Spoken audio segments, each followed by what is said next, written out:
Hello, welcome to Diary of a Creator. I am Victoria, the soul led career coach, and this is a space for ambitious, freedom seeking souls like me who refuse to settle for the ordinary. So, if you're feeling stuck in a career or a life that no longer fits, you're starting to question your path and you're craving something more freedom, more fulfillment, more alignment, then you are in the right place. If my content resonates with you, I would love it if you could like, share, subscribe. It just helps me to reach more souls who need this message. So, in today's episode, I'm going to be speaking to my guest, Diana, who is a fellow nomad and has been living the freedom based remote lifestyle for quite some time. But even amongst all of this freedom and lifestyle, there was still something missing.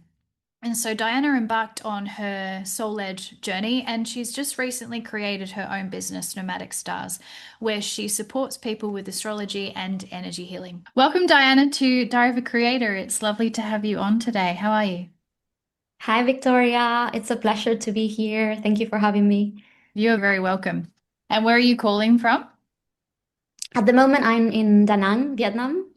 Lovely. I know as a fellow nomad, I know that you move around quite a bit.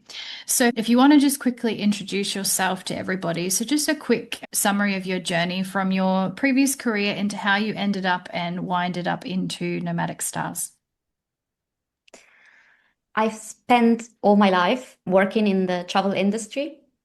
I'm originally from Argentina. I moved to Italy in 2012 and then to London, which became my base. I was doing a lot of travels from there because travel was both my work and my passion.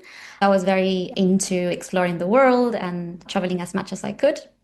I always looked for jobs in the travel industry that would allow me free time during some months of the year so I could go on my travels and then go back to London and work really hard. That balance at the time really worked well for me. I did a lot of different jobs in the travel industry, from working in travel agencies, tour operators, Airbnb management, hotels, everything.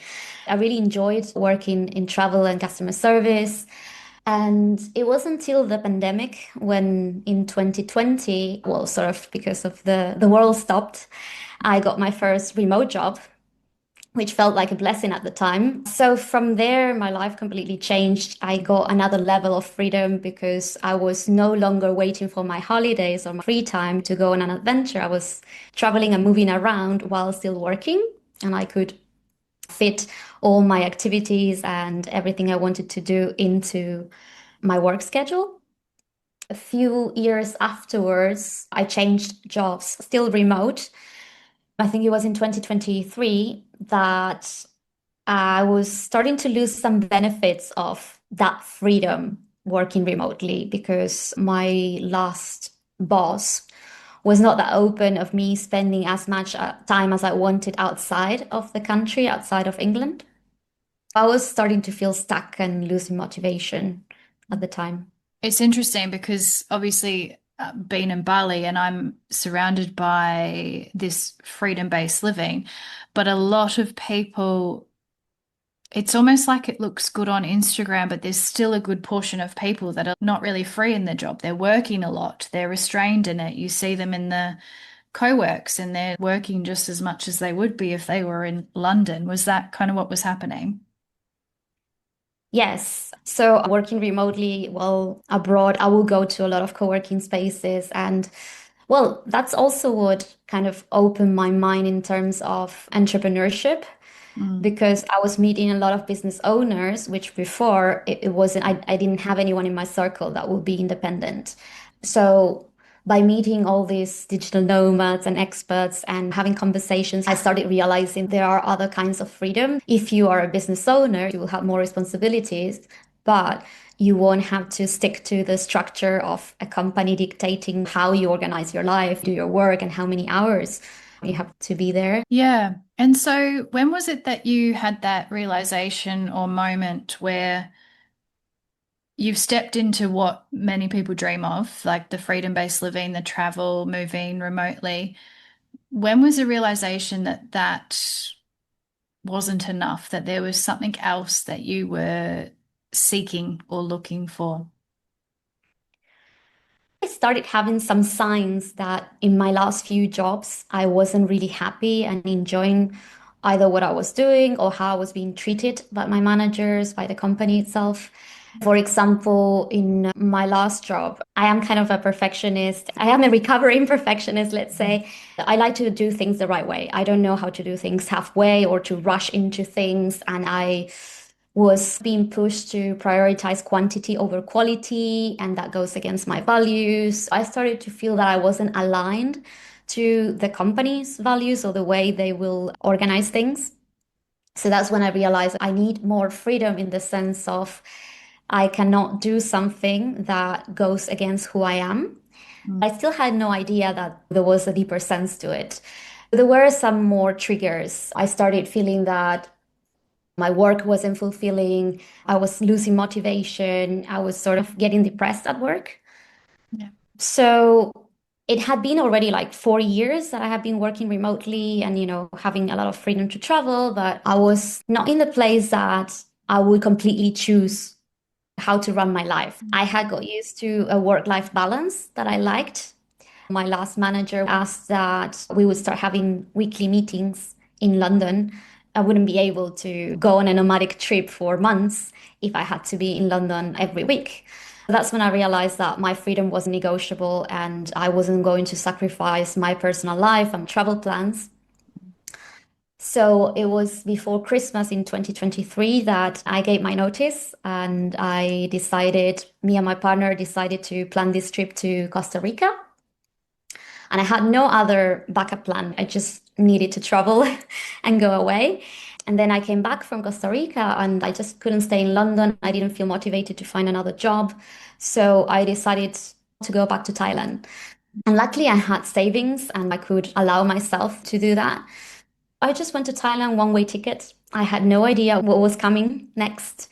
I was enjoying traveling and exploring, and at the same time, I was starting to be part of different digital nomad communities and activities, meeting very interesting people and learning about business management from others' experience. Mm. I had no clue what I wanted to do, and I started to participate in digital nomad project for accommodation, which was something part-time. I was volunteering. There was no money involved. It was something I could do as a side hustle, but it kept that productivity target covered. I didn't feel that I was being useless, even though, I was going through a lot of growth in a personal way. Yeah. I was feeling that the universe was pushing me to slow down and travel at a much slower pace and meditating more. And I started to do some more inner work. Being part of these nomad groups, I also met a lot of spiritual entrepreneurs organizing self-development meetups and activities. It felt really exciting because it was all new for me to do this in a group context in person and while abroad. My partner saw this ad on Instagram about a 3-week online program to become a conscious entrepreneur. When he sent it to me, I felt really excited and straight away I signed up. And I didn't know how much it would transform my life in only 3 weeks. It was so intense. I got so much content into inner work, looking into your values, what you really want to do in life, inner child work, a lot of meditations, even breath work. It was very intense. Was that course because obviously you made the leap before you were clear where you were going, which I think is amazing. And I think honestly, many times we need to do that on this journey, trust that niggle and jump anyway, and then let it unfold. Was going into that course really about doing the inner work to reveal what your path is coming from the inside out? Yes, I think it was an activation in a way.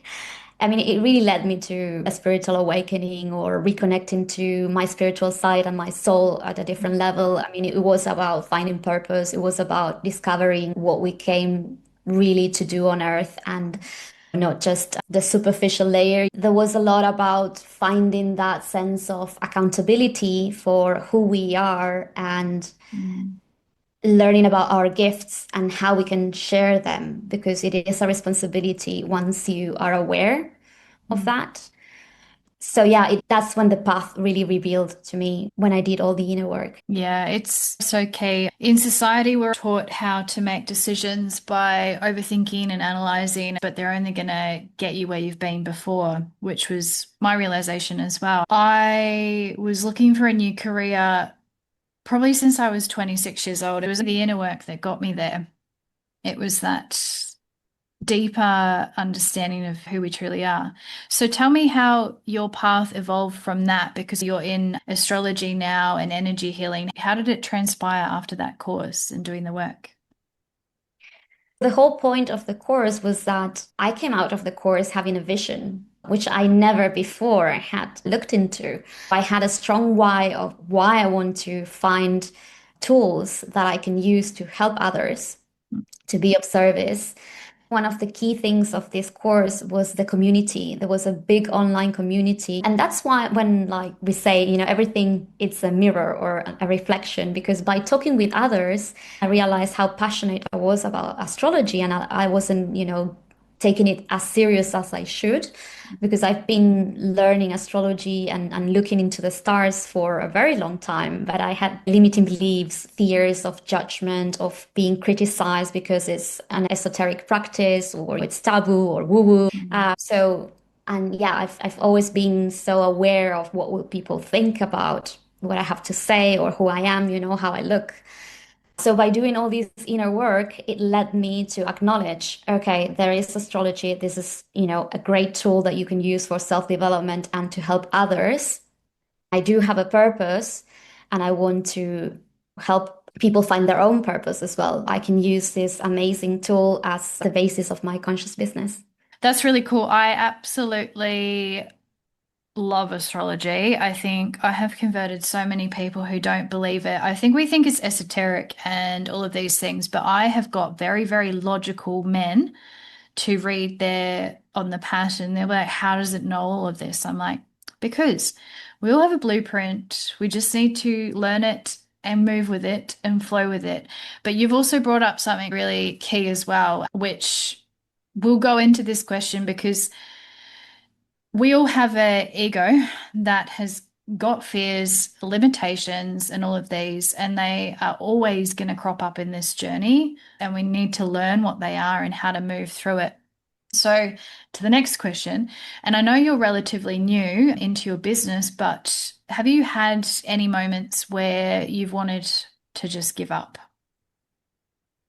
Yeah, I mean, there were many moments that I felt very lonely and lost, and I didn't know where to find answers. You cannot forget about your purpose and you have to have a strong why. Yeah. Because otherwise, I would have gone back to travel, escape, knowing that I'm doing this because I am not only serving my own soul, but serving other souls was key. This is a part of my life that has always been missing. I've always been traveling to explore the world, searching for something that I didn't know was inside of me. So I have to revert the journey inwards, and that's when all the magic started happening.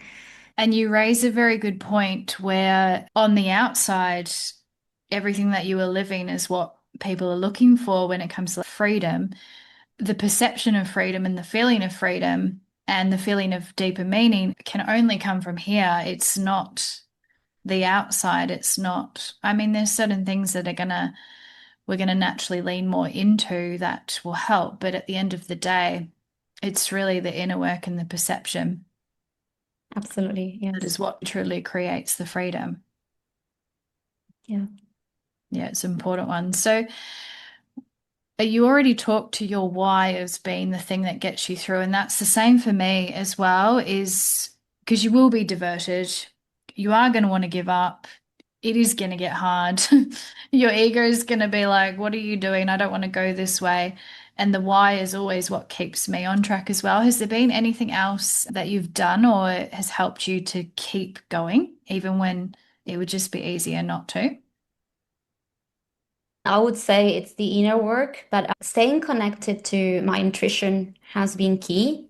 For me, it's been a great lesson to understand that it's okay to not know and trust and surrender. Not surrender in the sense that you're giving up. It's about letting go of the need to know and control the situation and all the steps and just trusting yourself, trusting your own soul, trusting the universe, and letting the steps unfold in front of you. And the more you do this, the more the magic, because you will receive more guidance. You will see it everywhere. There's so many synchronicities happening in my life right now. So whenever I'm in doubt, I actually ask the universe for magic moments. And it can be something silly, something like, a butterfly coming and to my hand and just staying there. This doesn't happen every day. So those are the signs that are for me very valuable. That's a good one. I do the same as well. I kind of throw my hand up. I'm like, I need your help. A recent one I had after the attack with the dog, I was pulling up to the medical center and I was like, "Bleh." I look up and I see this neon sign in this shop saying, "You are so lucky." I was like, okay. And I turned out to be lucky with that. It's a magical thing when you realize that you ask and you will receive, not always in the ways that you necessarily want it, but it's always there. It's like that, yeah, little nudge of encouragement to keep going. Yeah. And knowing that everything that happens, it's meant to be in our path. Like Yeah, even the failures, even the challenges, all the lessons, everything transforms into blessings when you learn to appreciate it as part of your soul's path. I agree. The failures and the lows, they're the energy that catapult the transformation. Like I'm a believer that I don't feel you can evolve if you don't go into the pain and the suffering and the failures and the rejection and actually truly feel it. The moment you feel it and go into it, it catapults you. And the next time it doesn't hurt as much until you get more neutral about life. Yeah, exactly. So, what have been so far your most significant lessons on the path? So, learning to trust and not having to know everything, that has been key because there's a lot of control. I felt it from being someone that has always been working in travel and planning and organizing, and everything had to be according to the plan. Mm. And now suddenly there is no real plan. There is a purpose, there are goals, but I don't know how I'm going to get there. I can have an idea, but it's also trusting that it will unfold maybe in a completely different way, and that's also okay. And also having to let go of the perfectionism and all these fears of criticism and even the inner critic. Sometimes we are the person that would judge us the worst. And it's also about showing up in the most authentic way that you can. Sometimes we think we are authentic, but we don't realize how much we are hiding from ourselves. Even the things that maybe we're a little bit embarrassed of. It can be from physical appearance or the way I speak or use my hands to talk. I might be thinking that others would judge that. In the end, what matters is your energy, and people will appreciate your message and you being sincere and sharing. I think authenticity from the energy is going to be super key, particularly with AI and the fakeness. I think there's a definite clearing out the whittling out process in the coaching industry, the spiritual and all of these. I think people are going to get more clocked on to the integrity and authenticity of someone's energy, which is needed.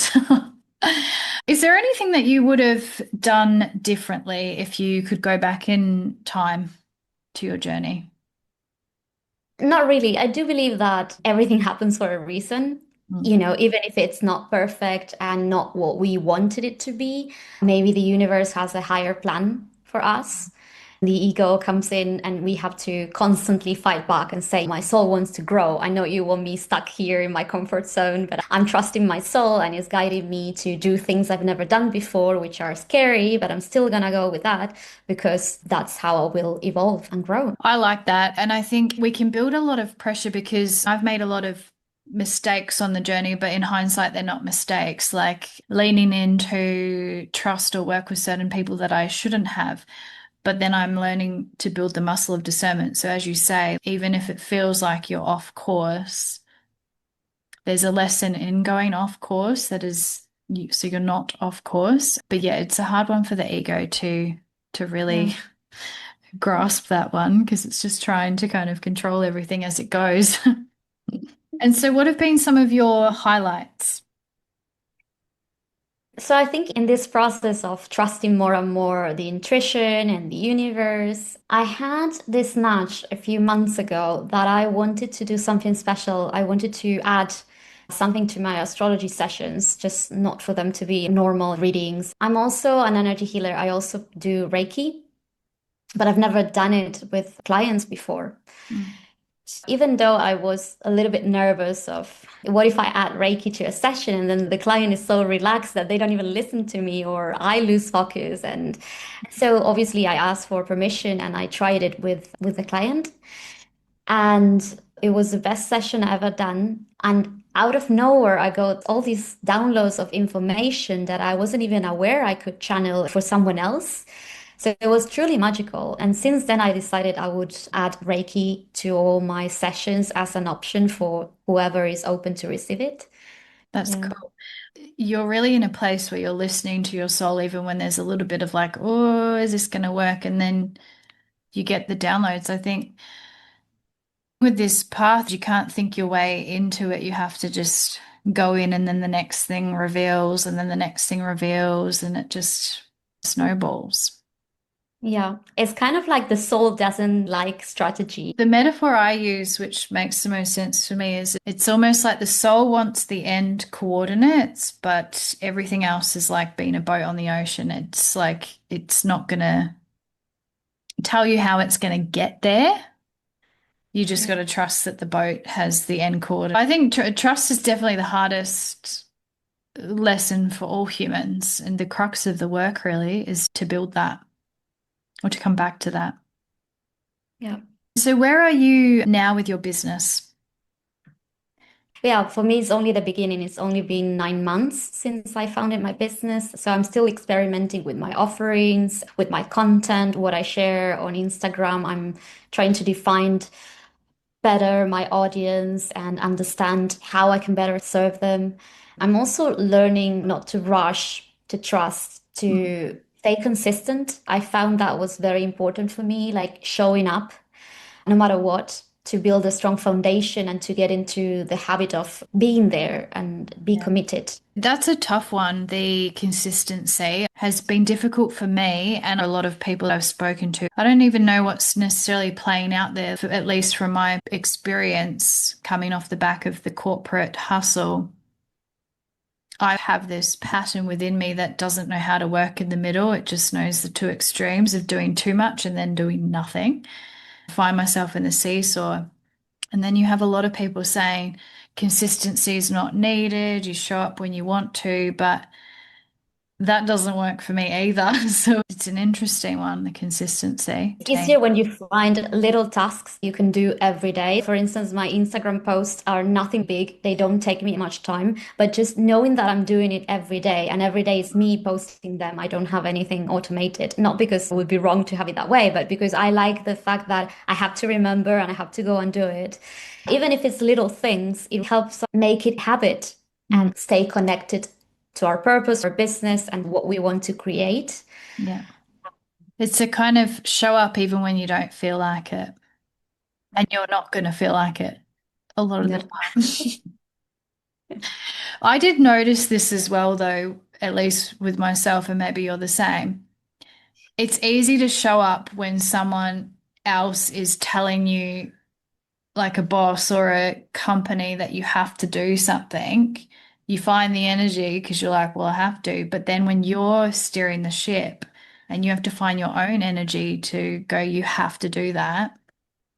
Totally different Yeah, ballgame. and I think it relates to the fact that until you have a job and you work for someone else as an employee, that boss, that manager acts like a dad, parenting you and telling you what to do or what not to do. So you rely on that external authority. But when you become your own parent, your own mom and dad, and you really know there's no one else coming to set the boundaries or tell you what to do, then Yeah. there's no escape. You have to step into it.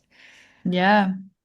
And that is the freedom. It's the freedom to pull away from being, yeah, guided and directed by anything other than within. But yeah, it's not easy. So, what are your future focuses for your business or even just your soul-led path in life and what's next for you?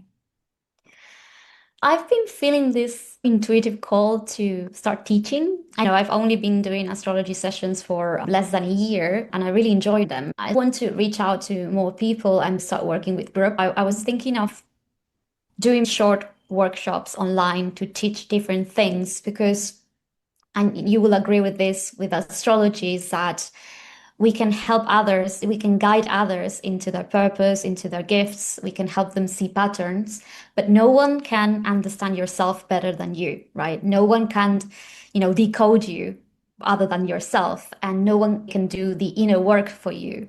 Mm. So it's good to rely on guides, coaches, astrologers, 100%.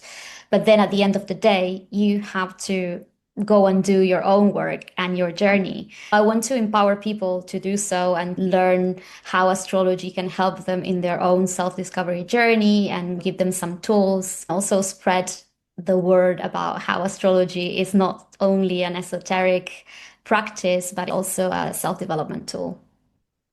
100%. Personally, I've been doing astrology since I was 10 years old, just always drawn to it. I work with gene keys now because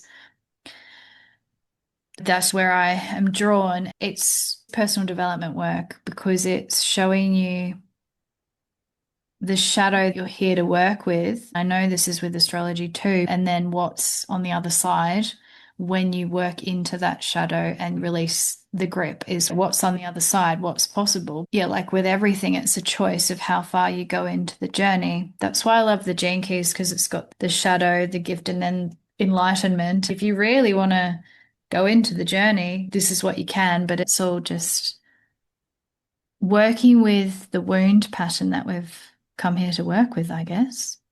Yeah. And as you say, it's all layers. There are so many layers. So it's up to the person, like how far you want to go. Do you find though, once you've started, you can try and not dive into the layers, but it's almost impossible. I found it impossible. Once you've opened the can of worms, you either keep going or you numb yourself out. I guess it's also your soul begging you to go deeper, right? It is. And not everyone's here for that journey, but once you're aware, you can't be unaware. The only way to try and be unaware is to distract and numb yourself, which is why alcohol, drugs, overworking, addictions, all of these things, they are the numbing agent. They are the only thing that stops the soul's voice from being heard. Yeah. If you don't have those numbing agents, you will hear the voice. And that's why we've got the epidemic of addiction and distraction and consumption and all of this by design to keep people asleep. I'm sure we all resonate with having points in this journey where we just don't want to do it anymore, but that's the only other choice, or go back to being numb.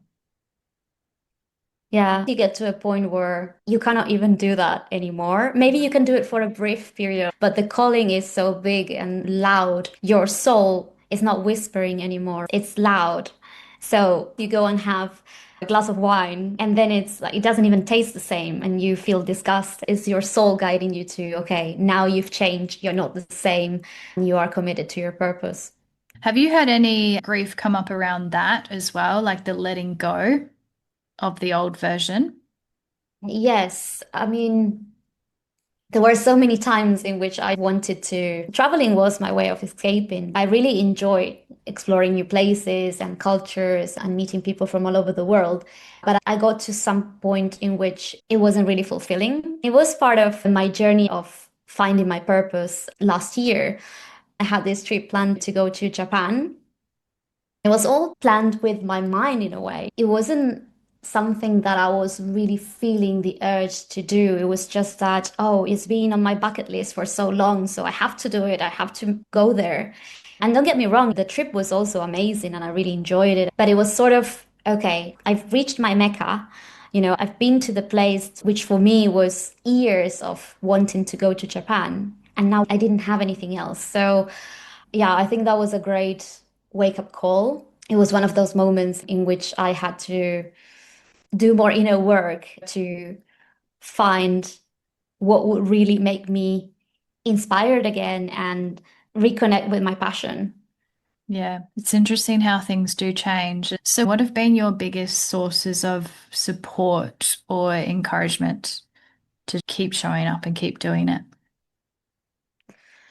In all of the inner work that I've been doing, I realized I had to serve my wellness toolkit, health in all senses, like physical, mental, emotional, and spiritual. Doing practices, eating healthy, being aware of what I eat, when I eat it, not drinking alcohol, no drugs, meditating, doing energy work, breath work, going to nature. Nature has been really healing and giving me a lot of peace.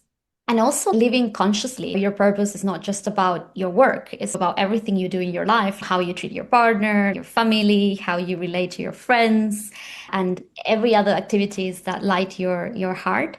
Yeah. So being aware of the people you surround yourself with, the places where you go, what you read, what you listen to, what you watch. For me, it's been sort of like unlearning a lot Yeah. and celebrating not only the big wins, but also the small ones. Just showing up in this call today, for me, this is a win. Even if there are setbacks, reminding myself that they are necessary and that you will always find a solution. Yeah. Lately, I've added one more thing that I do when I wake up in the morning because I realize it's very important, like the first thing you do. So before meditating, I sort of ask myself, how can I be more authentic and more in that loving state today? Just show me. And then you can apply this during your day. Whenever you feel lost and need an answer, ask from your heart. Don't stay stuck in your head. Try to find that connection that will show you if it comes from love or not. Yeah. Yeah. That's a key one. And the point that you raised as well, where your purpose isn't just in your job, your purpose is in absolutely everything that you show up in. You can do all the service that you want, but if you don't show up as a kind human being that cares about the people around you, the nature around you, that is more purposeful there. And I think that can get a lot of people caught as well, as I think we're taught that purpose is this big legacy or mission, and it might not be for a lot of people. It might literally just be how you show up in the world. Like the Balinese are great at demonstrating that kind of energy where their energy just makes you feel good. It's just service by being. So Yeah. I love that. Lovely. And that's a key one to remember. And so you are at the beginning of your business journey, not the beginning of your journey to freedom. That's really been going on for a long time. It was such a precipice for everybody. If you could give people advice or tips who are at the beginning of their journey, they might be looking for the freedom-based nomad living that you've been in for a while or soul-led. What would your words of advice be? Of course, you will find a lot of freedom if you can live and work from anywhere. No doubts about that. But the real freedom is when you are free from your own mind and from all the conditioning and programming that it's not only external, you have internalized it. You're just not aware of it. Mm, And one thing that really helped me being my business so new, and also because maybe because of the astrology, but I think of my business as a baby. I think of my business of a child, and it is alive. It's growing. You have to be patient. You don't know what your business is going to need. So just be there in the whole process, step by step. Even if there are setbacks, even if there are lessons, then you will see how valuable they were. There will be moments of joy, there will be surprises, but just be there unconditionally. And this can relate to being consistent in a way. So find your level of consistency. And especially in those moments when you're feeling low or overwhelmed or you just want to disconnect, showing up for your business will help lift you up. So, yeah. yeah, that's nice. I like that. And it does have its own energy.